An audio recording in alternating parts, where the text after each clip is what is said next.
तो फिल्म की शुरुआत एक क्लास से होती है जहाँ सब कुछ बिल्कुल नॉर्मल लग रहा था। यूको जो कि क्लास की टीचर है वो सभी बच्चों को दूध देती है और बच्चे जल्दी से वो मुफ्त का दूध पी जाते हैं, सिवाय कुछ शरारती लड़कों के जिन्होंने दूध जमीन पर गिरा दिया था। मगर यूको को बिल्कुल परवाह नहीं थी क्योंकि वो तो सिर्फ 2 ही स्टूडेंट्स से बदला लेना चाहती थी जो क्लास में थे।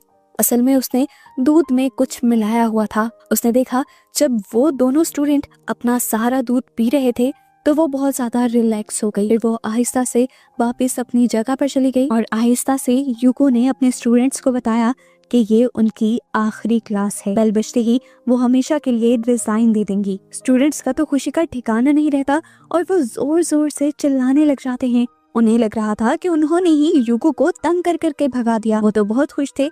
यूको भी उदास नहीं थी। इस सारे रिएक्शन के बारे में उसे पहले से ही पता था। अब वो आगे बढ़कर क्लास का दरवाजा बंद कर देती है ताकि इनका शोर दूसरी क्लासेस को तंग ना करे। लेकिन असल वजह ये नहीं थी दरवाजा बंद करने की। असल वजह थी अब जो वो बच्चों से कहना चाह रही थी वो नहीं चाहती थी कि बाहर का कोई इंसान ये बात सुन ले।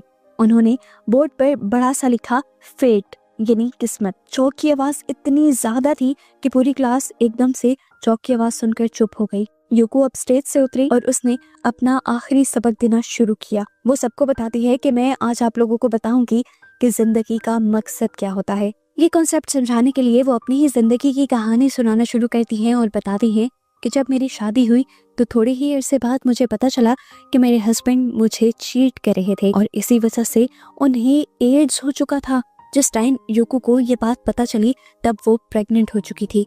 शादी तो इस वजह से टूट गई लेकिन यूको ने फिर भी अपनी बेटी को जन्म दिया। जैसे ही उसके ये लफ्ज खत्म हुए यूको के सबसे पास बैठी लड़की ने फौरन अपनी सांसें रोक ली। उसे डर था कि कहीं HIV वायरस हवा से ही उस तक न आ जाए। पीछे बैठी हुई लड़की तो उसे बुरा भला कहने लगी और उसने कहा कि टीचर और उनकी बेटी को फौरन स्कूल से बाहर निकल जाना चाहिए। तब यूको ने उन्हें समझाया कि HIV हवा से नहीं फैलता, यहाँ तक के नॉर्मल हाथ मिलाने से भी बीमारी लगने का कोई खतरा नहीं होता। वो बताती है कि मेरी भी किस्मत अच्छी थी, मैं खुद भी एड्स से बच गई और इस तरह मेरी बेटी भी एड्स का शिकार नहीं हुई। बस ये सुनकर तो स्टूडेंट्स सुकून का सांस लेते हैं, पर यूको अगले पल जो बात कहती है उससे सबके होश उड़ जाते हैं। वो बताती है कि मेरी बेटी कुछ महीने पहले मर चुकी थी मगर उसकी मौत की वजह एड्स नहीं थी, वो स्कूल के बंद पड़े स्विमिंग पूल में डूब गई थी। वो बताते हैं कि पुलिस इन्वेस्टिगेशन भी हुई। पुलिस को भी यही लगा कि मौत स्विमिंग पूल में डूबने की वजह से हुई है, मगर उस सब के बावजूद भी मैं जानती हूँ कि मेरी बेटी का मर्डर हुआ है और मुझे अपनी बेटी के मर्डर्स के बारे में भी पता है। वो भी इसी क्लास में बैठे हुए हैं। उन दोनों ने मिलकर ये गुनाह किया है, मेरी बेटी को मारा है। पर मैं अभी आप लोगों को उनका नाम नहीं बताऊंगी। फिलहाल हम उन्हें स्टूडेंट A और B का नाम देते हैं ताकि स्टोरी तो कंप्लीट हो जाए। चलो अच्छा, फिर मैं बताती हूँ कि मेरी बेटी मरी कैसे थी। कुछ महीने पहले मैं अपनी बेटी के साथ शॉपिंग कर रही थी। मेरी बेटी मॉल में एक बनी वॉलट को देखकर रुक गई। उसे वो बहुत ज्यादा पसंद आ गया था और वो जिद करने लगी कि मुझे ये खरीदना है। लेकिन क्योंकि मैंने अभी पिछले ही महीने बिल्स पे किए थे तो मेरे पास इतने पैसे नहीं थे। मैंने अपनी बेटी को समझाना शुरू किया कि मैं आपको ये नहीं लेकर दे सकती, हम नेक्स्ट मंथ लेंगे। अब इत्तेफाक से वो स्टूडेंट A उसे मॉल में अपनी मॉम के साथ आया हुआ था। उसने ये बात सुन ली। अगले दिन स्टूडेंट A ने बिल्कुल वैसा ही पर्स खरीदा और यूको की बेटी को जाकर दे दिया। स्टूडेंट B भी उसके साथ था। अब B ने मेरी बेटी से ये झूठ बोला कि ये वॉलेट उसके लिए मैंने खरीदा है। अब मेरी बेटी छोटी सी थी, मासूम थी, बेचारी ने खुशी से वो पर्स ले भी लिया। लेकिन जैसे ही उसने पर्स पकड़ा तो उसे जोर से बिजली का झटका लगा क्योंकि वो पर्स इलेक्ट्रिक्यूटेड था।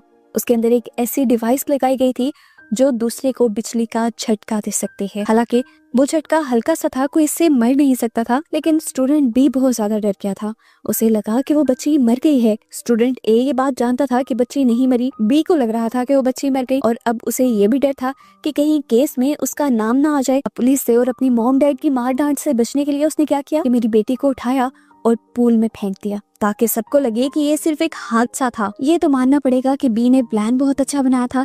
सच में पुलिस को उनके खिलाफ कोई सबूत नहीं मिले, लेकिन मुझे मिल गए क्योंकि मुझे पूल के पास से वो पर्स मिल गया और मुझे उस पर्स के अंदर से वो इलेक्ट्रिक्यूटेड डिवाइस भी मिल गई और उसी से तो मेरा शक पक्का हो गया क्योंकि इस इंसिडेंट से कुछ दिन पहले उन दोनों लड़कों ने इसी पर्स और इसी डिवाइस के जरिए मेरे साथ भी प्रैंक करने की कोशिश की थी।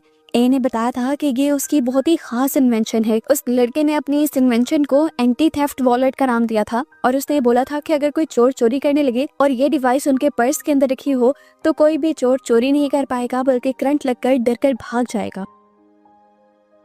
ए चाहता था कि उसकी ये इन्वेंशन साइंस एग्जीबिशन के लिए जाए, लेकिन मैंने उसे रोक दिया क्योंकि इसके अंदर करंट बहुत ज्यादा था। यानी वॉलेट के अंदर जो करंट का वोल्टेज था वो बहुत हाई था। अगर पर्स को पकड़ने वाले इंसान के हाथ गीले हों तो ये करंट और भी खतरनाक असर छोड़ सकता है। और सेफ्टी के लिए ही मैंने एक ही एप्लीकेशन रिजेक्ट कर दी, लेकिन मुझे ये नहीं पता था कि वो लड़का इतना ढीठ है कि मेरी एप्लीकेशन रिजेक्ट करने के बाद वो प्रिंसिपल के पास जाकर एप्लीकेशन साइन करवा लेगा। अब स्टूडेंट ए की किस्मत तो चेक करो, ना ही प्रिंसिपल ने ध्यान दिया और ना ही कंपटीशन में आए दूसरे लोगों और जजेस ने ध्यान दिया कि इस एक्सपेरिमेंट के नुकसानात बहुत हैं और सेफ्टी इसमें बिल्कुल भी नहीं है। और फिर स्टूडेंट ए कंपटीशन जीत भी गया। स्टूडेंट ए ने बेस्ट आइडिया अवार्ड भी जीत लिया। ए ने सोचा था कि उसकी इस इन्वेंशन की वजह से वो पूरी दुनिया में मशहूर हो जाएगा, मगर उसकी खबर सिर्फ पेपर के एक छोटे से कोने में छपी। उसने जब अखबार की हेडलाइंस पढ़ी तो वहाँ पर एक 13 साल की लड़की के बारे में खबर थी जिसने अपने पूरी फैमिली को मार दिया था। बेसिकली स्टूडेंट ए मशहूर होना चाहता था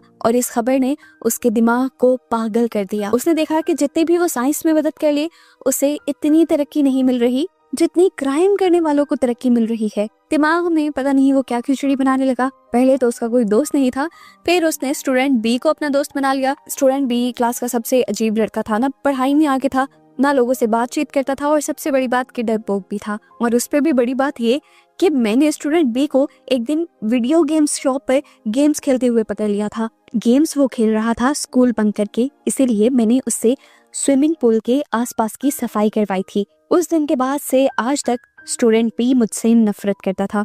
जब स्टूडेंट ए और बी कुछ वक्त साथ रहते हैं तो दोनों को पता चलता है कि दोनों ही मुझसे यानी टीचर यूको से नफरत करते हैं और दोनों ही अपना गुस्सा निकालने के लिए मेरी बेटी को शिकार बना लेते हैं। स्टूडेंट ए ने उस दिन जानबूझकर उस पर्स का वोल्टेज बढ़ाया था ताकि मेरी बेटी को जोर से झटका लगे। पूरी कहानी का पॉइंट ये है कि इसी क्लास में 2 स्टूडेंट्स हैं, ए और बी, जिन्होंने मेरी बेटी को मारा है और मैं उनसे बदला लेना चाहती हूँ। मैं ये सारे काम लीगली करना चाहती थी, इसीलिए मैंने केस को रीओपन करवाया। लेकिन तभी मुझे एक बात पता चली कि जापान के लॉज के मुताबिक अगर मैं केस जीत भी जाऊँ तो बच्चों को सजा नहीं होगी, क्योंकि बच्चों की उम्र 14 साल से कम है। उनकी तरबियत करने के लिए उन्हें एक रिफॉर्म स्कूल में तो भेज दिया जाएगा, लेकिन वहाँ से भी ये लोग जल्दी छूट जाएंगे। यूको उन दोनों स्टूडेंट्स की नेचर को अच्छी तरह जानती थी, इसीलिए उसे नहीं लगता था कि इन दोनों के लिए इतनी छोटी सी सजा काफी होनी चाहिए। यूको सबसे कहती है, देखो बच्चों, मैं तो हूँ एक टीचर, किताबें पढ़ाने के अलावा भी मेरी एक ड्यूटी है कि तुम्हें मैं अच्छा इंसान बनाऊं। तो इसी तरह इन्हें भी अच्छा इंसान बनाने का और सबक सिखाने का फिर बेड़ा मैंने खुद ही उठा लिया। इसीलिए मैंने कुछ नया प्लान किया। अपने हस्बैंड का HIV वाला ब्लड लेकर उन दोनों बच्चों के दूध में डाल दिया और मैंने देखा है कि उन दोनों बच्चों ने दूध का आखिरी कतरा तक पिया है। अब जल्द ही ये दोनों HIV का शिकार हो जाएंगे और इन्हें एड्स हो जाएगा। पूरी क्लास समझ गई थी कि मिस यूको किसकी बात कर रही थी। क्लास में इन्वेंशन करने वाला एक ही बच्चा था और उसका दोस्त भी सबको पता था। मैडम यूको अभी भी उनका नाम नहीं लेती और कहती हैं कि वो दोनों बच्चे याद से 3 महीने बाद अपना ब्लड टेस्ट करवा लेना। HIV वायरस को मैच्योर होने के लिए 2 से 12 महीने लगते हैं। तब तक उनके पास अपनी बुरी हरकतों को सोचने के लिए और उन बुरे कामों पर माफी मांगने के लिए बहुत वक्त होगा। यूको ये बात कहती ही है कि बेल बज जाती है और यूको की आखिरी क्लास खत्म हो जाती है। क्लास खत्म हो गई थी, लेकिन यूको के बदले की तो शुरुआत अब हुई थी। नया सेमेस्टर भी कुछ ही दिन बाद शुरू हो जाता है। क्लास में एक नया टीचर आ जाते हैं। ये टीचर बहुत ही ज्यादा यंग था और यूको से उलट वो जल्द ही बच्चों के साथ घुल मिल जाता है। टीचर नोटिस करता है कि स्कूल में सभी बच्चे रेगुलर आ रहे थे, सबका बिहेवियर भी नॉर्मल था, लेकिन एक बच्चा कॉन्टिन्यूस छुट्टियों पर था। बच्चे बताते हैं कि उसका नाम नाओकी है और वो बहुत ज्यादा स्ट्रेस में है, इसी वजह से वो स्कूल नहीं आता। टीचर को ये चीज काफी अजीब लगती है और वो बच्चों को समझाते हैं कि हमें अपने साथियों का हर तरह से ध्यान रखना चाहिए। इसीलिए वो सब बच्चों से प्रेयर के नोट लिखवाते हैं और नाओकी के घर चले जाते हैं। इन्होंने ये काम एक मर्तबा नहीं किया था। टीचर और क्लास के मॉनिटर अब हर हफ्ते नाओकी के घर जाने लगे थे ताकि उसके अंदर भी हौसला आए और वो स्कूल वापस आने लग जाए। हर मर्तबा वो नाओकी से मिलने की कोशिश करते थे, पर नाओकी की मॉम कुछ न कुछ कहकर उन्हें टाल देती थी। ना ही वो नाओकी को इनसे मिलने देती थी और ना ही खुद कुछ बताती थी कि उसके साथ क्या हुआ है। हम देखते हैं कि यूको की आखिरी क्लास के बाद वो बिल्कुल बदल चुका था। हमेशा वो अपनी आँख को कमरे में बंद करके रखता था। जिस जिस चीज को वो छूता था उस चीज को वो 100 बार धोता था, लेकिन उस सब के बावजूद भी वो नहाता नहीं था। नाओकी को इस हाल में देखकर उसकी मॉम बहुत ज्यादा परेशान रहने लगी थी। उनसे अपना ये गंदा बेटा नहीं देखा जा रहा था, इसलिए एक दिन वो नाओकी को नींद की गोलियां दे देती हैं और उसके सोते ही वो उसके बाल काटती हैं, नाखून काटती हैं और उसे अच्छी तरह नहलाकर साफ सुथरे कपड़े पहना देती हैं। जैसे ही नाओकी नींद से उठता है तो जोर जोर से चिल्लाने लग जाता है। उसकी जिस्म की बदबू गायब हो चुकी थी, उसके बाल ठीक से कटे हुए थे, उसका कमरा बहुत ज्यादा साफ था। वो अब पागल होने लगा था। वो जोर जोर से चिल्लाता है, अपने कमरे की चीजें तोड़ देता है और नाओकी की मॉम को समझ नहीं आता कि वो ऐसा क्यों कर रहा है। अब नाओकी की मॉम को लगने लगा था कि जब जब उसके स्कूल से कोई भी टीचर या बच्चा घर आता है तब तब नाओकी के गुस्से के अटैक्स और भी ज्यादा बढ़ जाते हैं। इसीलिए वो टीचर और हर स्टूडेंट को अपने घर आने से मना कर देती है। लेकिन इस सब के बावजूद भी नाओकी की मॉम को जानना था कि आखिर वो इन नोट्स से इतना डरता क्यों है। वो सारे नोट्स को अपने सामने रखती हैं और ये देखकर हैरान हो जाती हैं कि सभी नोट्स के पहले पहले वर्ड्स को मिलाने पर ये बनता था द मर्डरर डाई, कि कातिल मर जाए। ये सब क्या था? नाओकी की मॉम को जब कुछ भी समझ नहीं आता तो वो भागकर अपने बेटे के पास जाती है सच्चाई जानने के लिए। नाओकी इस मर्तबा अपनी मॉम से कुछ नहीं छुपाता और यूको की बेटी के मर्डर का सारा वाकया उसे बता देता है। वो ये भी कन्फेस करता है कि जैसे ही मैंने यूको की बेटी को उठाया था पूल में फेंकने के लिए तभी उसे होश आ गया था। मुझे भी ये बात पता चल गई थी कि वो जिंदा है, पर मुझे डर था कि वो लड़की मेरे बारे में सबको बता देगी, इसीलिए मैंने उसे पूल में फेंक दिया और उस लड़की का मर्डर मैंने ही किया है। मुझे लगता था कि अगर मैं ऐसा नहीं करूंगा तो मेरा एक दोस्त भी मुझे डरपोक समझेगा। मैं सिर्फ अपने आप को कूल दिखाना चाहता था और इसीलिए मैंने सब किया। उसकी मॉम सच्चाई सुनकर इस तरह हो गई थी जैसे आसमान उनके सर पर टूट गया हो। वो डरकर जमीन पर ही गिर जाती हैं। उन्हें इस बात का यकीन नहीं आ रहा था कि उनका बेटा जो अभी तक 12 साल का नहीं हुआ था वो एक मर्डरर था, एक किलर था, खूनी था। नाओकी उसे अपनी सिचुएशन समझाने की कोशिश भी करता है पर मॉम उसे छोड़कर चली जाती हैं। कुछ दिन तो ऐसे ही स्ट्रेस में गुजरते हैं, जिसके बाद वो फैसला कर लेती हैं कि वो अपने साथ साथ अपने इस बेटे को भी मार देंगी जो इस सोसाइटी में बुराई फैला रहा है। वो अपने हस्बैंड के लिए एक नोट लिखती हैं, जिसके बाद वो चाकू लिए अपने बेटे के कमरे में चले जाते हैं। रूटीन के मुताबिक अपने बेटे को गले लगाकर वो प्यार भरी बातें करते हैं और फिर चुपके से उसके चेस्ट के अंदर अपना चाकू स्टैब कर देती हैं। लेकिन ये चाकू पूरी तरह उसके चेस्ट के अंदर नहीं गया था। नाओकी को ये देखकर गुस्सा आ गया कि उसे की मॉम उसे मारना चाहती थी। गुस्से से वो पागल होने लगा और उसने वही चाकू अपनी बॉडी से निकालकर अपनी माँ के ऊपर ही हमला कर दिया, यहाँ तक कि उसकी मॉम मर गई। इस गुस्से वाले अटैक के बाद जैसे ही नाओकी को होश आया तो ये देखकर वो और भी ज्यादा अपसेट हो गया कि उसने अब अपनी मॉम का ही मर्डर कर दिया था। वो एक नहीं बल्कि दो लोगों को मारने के गिल्ट में आ चुका था। दूसरी तरफ वेटनाबे जिसने एंटी थेफ्ट वॉलेट बनाया था वो भी मुश्किल में था क्योंकि वेटनाबे पर HIV होने का शक था। क्लास वाले हमेशा उसे तंग करते रहते थे, लेकिन इस सब के बावजूद वेटनाबे उनसे कोई बदतमीजी नहीं करता था। एक दिन जब वो इन सारी चीजों से तंग आ गया तो गुस्से में आकर उसने अपनी एक फिंगर काटी और उसमें से निकलने वाले ब्लड को दिखाकर वो दूसरे बच्चों को डराने लगा कि अगर तुमने अब मुझे तंग किया तो मैं ये ब्लड तुम्हें लगा दूंगा और तुम्हें भी HIV से इन्फेक्टेड कर दूंगा। ये देखते हुए मुनीटर भी वेटनाबे का साथ देती है तो बच्चे मुनीटर को भी बुली करने लग जाते हैं और जबरदस्ती वेटनाबे के साथ उसकी किस करवाते हैं ताकि वो इन्फेक्टेड हो जाए। आज तो मुनीटर भी परेशान हो गई थी, लेकिन जब वो घर जाने लगी तो रास्ते में उसे वेटनाबे ने रोक लिया। वो उसे अपनी HIV रिपोर्ट दिखाता है जो कि नेगेटिव थी। वो बताता है कि मुझे एड्स नहीं हुआ था, इसलिए तुम भी बेफिक्र रहो, तुम्हें भी कुछ नहीं होगा। इन दोनों के दरमियान में यहाँ पर बातें होने लग जाती हैं और मुनीटर वेटनाबे से पूछ ही लेती है कि आखिर तुमने वो सब क्यों किया था। वेटनाबे अपनी कहानी शुरू करता है और बताता है कि मेरी मॉम एक बहुत ही बड़ी साइंटिस्ट थी, लेकिन उन्होंने जिस आदमी से यानी मेरे डैड से शादी की उनका IQ बहुत ही ज्यादा कम था। वो अपनी रिसर्च की बातें मेरे डैड से नहीं कर पाती थी और फिर इसी सब के दौरान मैं भी पैदा हो गया और मेरी वजह से मेरी मॉम को अपनी सारी रिसर्च छोड़नी पड़ी। जैसे जैसे मैं बड़ा होता रहा मॉम को रिग्रेट होने लगा अपने फैसले पर, क्योंकि उन्हें मैं एक बहुत ही एवरेज बच्चा लगता था और वो इस हकीकत को एक्सेप्ट नहीं कर पा रही थी कि एक इतनी बड़ी साइंटिस्ट के पास एक एवरेज नॉर्मल जहनियत का बच्चा कैसे पैदा हो सकता है। इसी वजह से मेरी मॉम को मुझसे ही नफरत होने लगी। उन्हें ये भी लगने लगा कि मुझे पैदा कर कर उन्होंने अपना सारा करियर छोड़ दिया है जिसकी उनको जरूरत भी नहीं थी। ऐसे ही नेगेटिव सोचों की वजह से वो अक्सर मुझे मारा पीटा करती थी और मेरे डैड को काफी अरसे तक तो इस चीज का पता भी नहीं था। जैसे ही मेरे डैड को इन चीजों के बारे में पता चला तो उन्होंने फौरन ही मेरी मॉम को डाइवोर्स दे दी। मॉम ने भी एलुमनी के पैसे लिए और दोबारा से अपने रिसर्च स्टार्ट कर दिए और उन्हें ये याद भी नहीं रहा कि उनका कोई बेटा भी है। हालांकि मैं अपनी मॉम से बहुत ज्यादा प्यार करता था। मेरी हमेशा से एक ख्वाहिश थी कि मेरी मॉम मुझसे मिले और इस ख्वाहिश में मैं इतना ज्यादा पागल हो गया कि वो सब काम करने लगा जो मेरी मॉम को पसंद थे। मैंने नई नई इन्वेंशंस की और उस वेबसाइट पर मैं अपलोड करने लगा जिस वेबसाइट पर मेरी मॉम भी काम करती थी। मुझे उम्मीद थी कि कभी मेरी मॉम मुझे नोटिस करेंगे, पर ऐसा भी कभी नहीं हुआ। एक और अजीब बात वो मॉनिटर को ये बताता है कि जिस दिन मुझे पता चला कि मैंने HIV वाला दूध पिया है, मैं उस दिन भी नहीं रोया। मैं तो उल्टा खुश था। मैं बाथरूम में जाकर पागलों की तरह हंसा क्योंकि मुझे लगता था कि जब मैं बीमार हो जाऊंगा तब मेरी मॉम एक मर्तबा मेरे से मिलने आएंगी। मैंने 3 महीने पूरे होते ही टेस्ट करवाया, लेकिन टेस्ट की रिपोर्ट नेगेटिव निकली।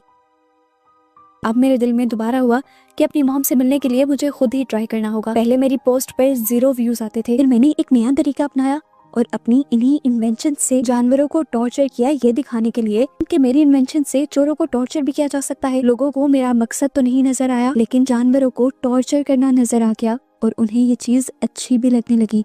अचानक से मेरी पोस्ट पर बहुत सारे व्यूज आने लगे और कमेंट्स भी। मुझे लगा कि इसी तरीके से मैं मशहूर होने लगूंगा और फिर मैं वेबसाइट पर ऐसे ही पोस्ट करने लगा, पर अभी भी कोई फायदा नहीं हुआ। आज की पोस्ट के बाद भी मेरी मॉम ने मुझे नोटिस नहीं किया। ये सारी कहानी सुनने के बाद मॉनिटर को उसके साथ हमदर्दी होने लग जाती है और ये दोनों दोस्त बन जाते हैं। फिर मॉनिटर भी अब यहाँ से घर चले जाती है, लेकिन वो अपनी डायरी यही वटनाबे के पास ही छोड़ जाती है। वटनाबे जैसे ही उसकी डायरी पढ़ता है तो शॉक में चला जाता है, ये जानने के बाद कि मॉनिटर असल में टीचर यूको से मिली हुई थी। मॉनिटर और नए टीचर दोनों ही यूको से पैसे लेते थे और इसीलिए सारे बच्चों से नोट्स लिखवाकर वो नाओकी के घर जाते थे। उन नोट्स में मॉनिटर ही द मर्डर के स्पेलिंग को हाईलाइट किया करती थी। इस डायरी के जरिए ये सारी सच्चाई जानने के बाद वटनाबे और भी ज्यादा डर जाता है और उसे इस बात पर यकीन आ जाता है कि इस दुनिया में कोई भी यकीन के लायक नहीं। और उसे अब ये भी डर लगने लगता है कि कहीं मॉनिटर भी यूको के कहने पर ही तो उसकी दोस्त नहीं बनी, क्या वो भी वटनाबे से यूको का बदला तो नहीं लेना चाहती। अगले दिन जैसे ही मॉनिटर उससे मिलने के लिए उसकी मॉम की बनाई पुरानी लैब में आती है तो वटनाबे उस पर गुस्सा होने लग जाता है क्योंकि उसने डायरी पढ़ ली थी। ये सुनना था और फिर क्या था, मॉनिटर ने भी सारा प्लान उसे बता दिया। उसका बोला हुआ एक एक लफ्ज वटनाबे के दिल में चुभ रहा था। ऐसा भी कैसे हो सकता था कि दुनिया में कोई भी नहीं जो उससे प्यार करे। उसे अब मॉनिटर पर इतना ज्यादा गुस्सा आ जाता है कि वो एक बड़ी सी नाइफ उठाता है और बेदर्दी से अपनी मॉनिटर को मार देता है और फिर इसी नाइफ को बार बार इस्तेमाल करता है उसके जिस्म के टुकड़े टुकड़े करने के लिए। और इस सब की भी वो वीडियो बनाता है, जिसके बाद वो अपनी मॉनिटर के सारे बॉडी पार्ट्स फ्रीजर में फ्रीज कर देता है। और अब के बाद जब जब वो फ्रिज खोलता था तो मरी हुई अपनी मॉनिटर को बहुत ही अदब से हाय कहता था। इस टाइम तक तो उसे इस चीज का डर ही नहीं था कि उसने दूसरी लड़की का भी मर्डर कर दिया है, क्योंकि उसे पता था कि जापानीज लॉ के मुताबिक इस उम्र में उसे कोई भी सजा नहीं मिलेगी। इसलिए अब अपनी वो एक वीडियो बनाता है और उस वीडियो में सब कुछ बता देता है जो उसने किया था। साथ ही वो ये भी बताता है कि उसने अब एक बॉम्ब बनाया है, जिस बॉम्ब को वो अगले दिन स्कूल में एनुअल डे पर इंस्टॉल करेगा। वो जानता है कि उसे एनुअल डे पर पोजीशन मिलेगी और पोजीशन के मिलते ही वो इस बॉम्ब को एक्सप्लोड कर देगा। वो चाहता है कि इस वीडियो के जरिए उसकी मॉम कम से कम ये बात जान ले कि उसका बेटा कोई नालायक नहीं है, बल्कि उन्हीं की तरह एक बहुत अच्छा साइंटिस्ट है। टाइमर लगाकर इस वीडियो को अपलोड करने के बाद वो स्कूल में बॉम्ब भी इंस्टॉल कराता है और प्लान के मुताबिक अगले दिन अपनी स्पीच के बाद जब सभी बच्चे तालियां बजा रहे होते हैं तो वो अपने मोबाइल का एक बटन दबाता है जिसके साथ वो बम इंस्टॉल था, लेकिन यहाँ पर कुछ भी नहीं होता। ये देखकर वो परेशान हो जाता है और ऑडिटोरियम से बाहर आ जाता है और यहीं पर उसे यूको मिलती है। यूको उसके हर हरकत पर नजर रखती थी। वो उसके वेबसाइट पे पोस्ट किए हुए सभी ब्लॉग्स भी पढ़ती थी और सारी वीडियोस भी दिखती थी और उन्हीं से यूको को पता चला था कि अगले दिन वो स्कूल में बम इंस्टॉल करने वाला है। इसीलिए यूको ने पहले ही बम को डिस्पोज ऑफ कर दिया था और सारे बच्चों की जान बचा ली थी। अब यूको वटनाबे से कहती है, तुम ये सब इसीलिए कर रहे हो ना कि तुम्हें तुम्हारी मॉम की टेंशन मिल जाए, लेकिन तुम्हारी मॉम तो तुम्हारा नाम भी नहीं सुनना चाहती। आज सुबह ही गई थी मैं उनसे मिलने के लिए, मैंने उन्हें एक गिफ्ट भी दिया और कहा कि ये तुमने भेजा है, लेकिन उन्होंने खोल कर भी नहीं देखा। और अब जैसे ही तुमने ये बॉम्ब का बटन दबाया ना, ये वहाँ तुम्हारी मॉम के ऑफिस में एक्सप्लोड हो गया है। अगर तुम्हारी मॉम तुम्हें चाहती और उस गिफ्ट को खोल कर देख लेती तो उन्हें पता चल जाता कि इसमें बॉम्ब है, लेकिन तुमसे की गई नफरत ने उन्हें मार दिया और यहाँ तुम्हारी हरकतों ने तुमसे वो सब छीन लिया जो तुम लाइफ में चाहते थे और अब तुम पूरी जिंदगी इसी अजियत के साथ जिंदा रहोगे। यूको की ये सारी बातें वटनाबे का सर फाड़ ही थी। उसके नाक से खून निकलने लगा था और वो अब सारे बच्चों के दरमियान में बैठा जोर जोर से चिल्लाने लगा था। इस तरह से उसे अज़ियत देकर यूको का भी बदला पूरा हो गया था, इसीलिए वो वहाँ से चली जाती है और इसी सब के साथ ये मूवी यहाँ ख़त्म हो जाती है।